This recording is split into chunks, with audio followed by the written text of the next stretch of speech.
What's up, YouTubers? Okay, so the next book that I'm going to talk about is Unexpected Alien Apocalypse. Okay, so I got two books here. They're both the same book. I just had to edit it for obvious reasons, and I'm about to show you what those obvious reasons are. Okay, so this is Unexpected Alien Apocalypse. I screwed up on the trim. The size wasn't supposed to be that big. Yeah, I screwed up on how big it is. I admit I messed up. I admit to my mistakes. This was a pretty big mistake. But I mean, like, no one can complain about the text size, though.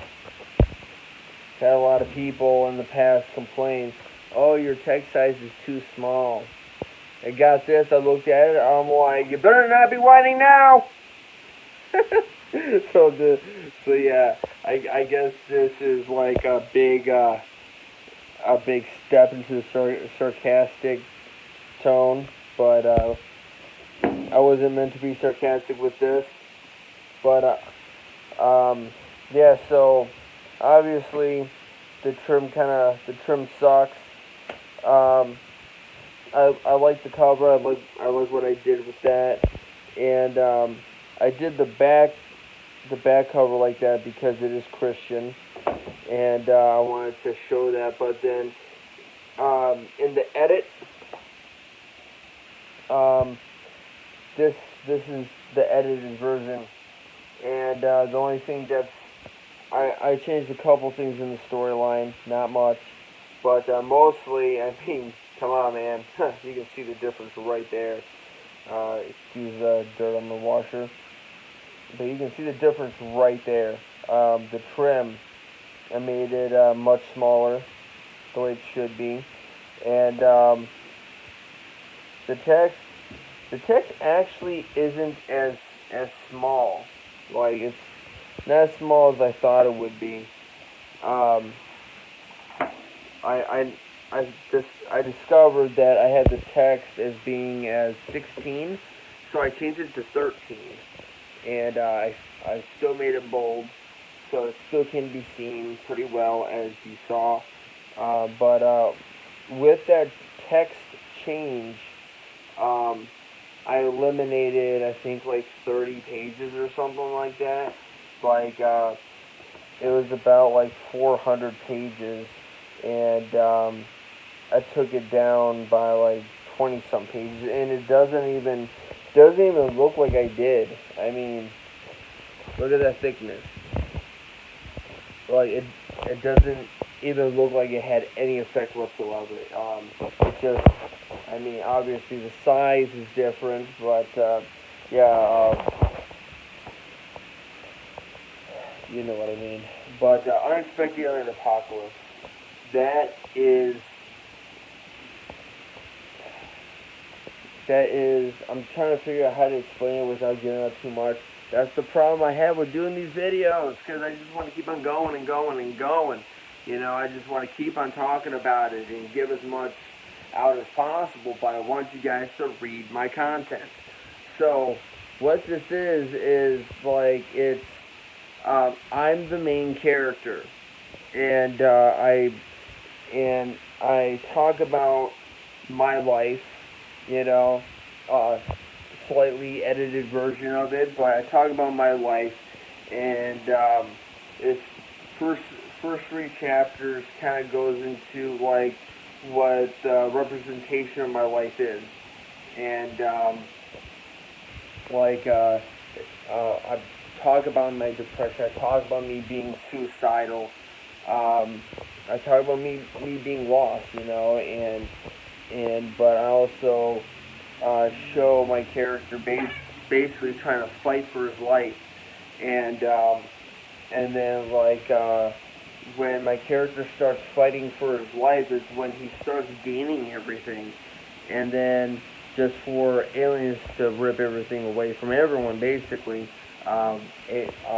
aliens start touching down and abducting people, and my character shows his girlfriend shows his girlfriend off to the side, takes her place to be abducted, and they're torture experimented on to figure out what their strengths and weaknesses are, and all this basically to just like to get a better understanding of people, to see how to defeat us.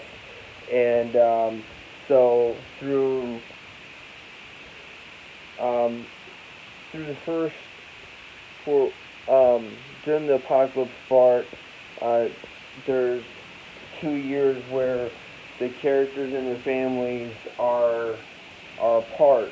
They're searching for each other, and during the time that the main characters are searching for each other, my character builds a resistance, and the group of main characters, they strengthen other survival camps and teach them how to protect themselves, how to defend themselves, and they go into the next and the next and the next, trying to find the people, creating a roster of like survivors and creating a network, trying to build connections, so they can all talk to each other. And so through the whole thing, they're building an understanding of the aliens. They're troubleshooting, trying to figure out their weaknesses, how to beat them, and it's all trial and error. That's what I like about my concept with this alien book, is that it's all trial and error. If you remember the first couple seasons of Walking Dead, when it was fresh, brand new, they were figuring all this stuff out. They were figuring out what these walkers were, like everything to do with them. They still had their humanity, and they're struggling to keep it.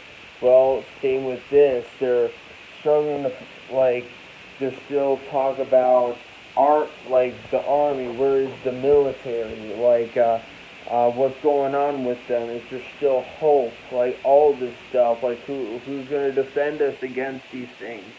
And other characters are like, well, we need to defend ourselves, and it keeps on going on with that. Like, we gotta defend ourselves. We gotta unite, and anyone that doesn't like these rules can get out of here, And it's all about finding strength in yourself, finding the strength to keep on pushing forward. To kind of quote Sylvester Stallone, Rocky Balboa. But it's about learning, adapting, growing, and keeping your faith. My character, being a Christian, tries to keep his faith through all of this. And as soon as it gets as doom and gloomy as it can get, everyone's losing hope, my character basically pulls on his faith and is able to like reignite that light that everyone so desperately needs. But it's a very good self-discovery book, and it's a very good book to show what people can do in extreme circumstances, even though we're kind of living it right now. The whole like sheep mentality, how like people flock to entities that seem like they're in control when they're not, or when they shouldn't be. But yeah, so that's Unexpected Alien Apocalypse. That's the original. That's the edited version. Please go to my blog. Share these videos, please, if you know anyone that is interested in science fiction, Christian books, because that's a science fiction Christian book. Very good stuff. So check out my blog, LarryBizgard.wordpress.com. If you find me on Facebook, feel free to follow me. Feel free to friend me. It's all good. Thank you and goodbye.